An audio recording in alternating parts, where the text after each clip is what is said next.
লাগছে, ধিক্কার হচ্ছে, মানুষ হিসেবে বলতে ধিক্কার লাগছে। সবাই তিলোত্তমার বিচার চাইছে, শুধু মহিলারা নয়, আমাদের অফিসে পুরুষেরাও আছে।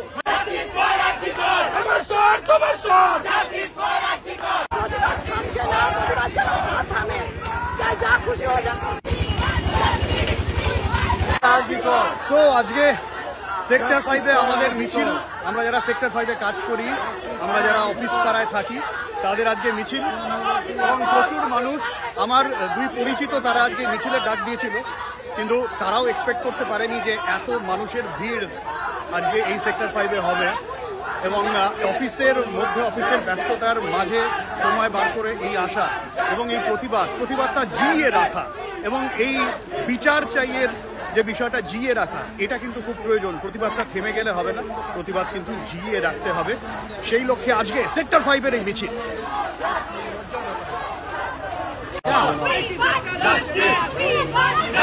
সব মহিলাদের জন্য তো আমরা অফিসের মেয়েরা মিলে ডাক দিই এটার, এবং এত লোকের সারা পাবো বুঝতে পারিনি। সবাই তিলোত্তমার বিচার চাইছে, শুধু মহিলারা নয়, আমাদের অফিসে পুরুষেরাও আছে। লজ্জা লাগছে, ধিক্কার হচ্ছে, মানুষ হিসেবে বলতে ধিক্কার লাগছে। যেই দেশেতে, যেই রাজ্যে দুর্গাপুজো হয় বলে আমরা বলি নারীদের সম্মান করায়, আর সেই রাজ্যে এই ঘটনা ঘটলো, প্রতিবাদ করি। এখানে মানে মানুষ নাকি সবসময় সেফ থাকে, আজকে এই রাজ্যে এই ঘটনা ঘটলো, মানে আমাদের গর্ব থাকে, আমরা হচ্ছে সিটি অফ জয়।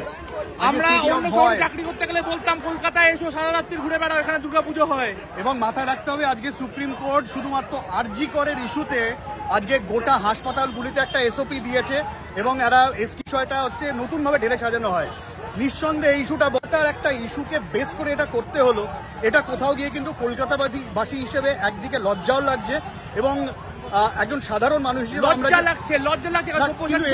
এটাও ঠিক সৌর, আমরা যে প্রতিবাদটা পৌঁছে দিতে পেরেছি সবার কাছে, যার জন্য এই বিষয়টা আসতে সামনে বাধ্য হলো যে চিকিৎসকরা নিরাপদ নয়, না মেয়েরা নিরাপদ নয়। মেয়েদের জন্য রাত্রি সিকিউরিটি ব্যবস্থা কেন? তাহলে আমাদের রাতের যে লড়াইটা, তাহলে লড়াইটা তো এখানে শেষ হয়ে গেল। এবং মেয়েরাও কাজ করবে, মেয়েরাও রাতে কাজ করবে। হবে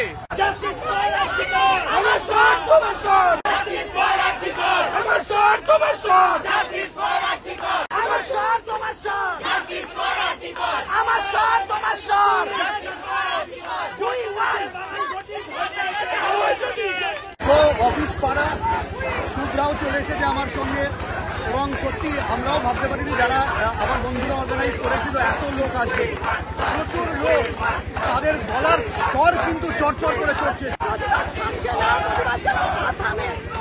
যা খুশি হয়ে যাক, এইভাবে প্রতিবাদ চলো।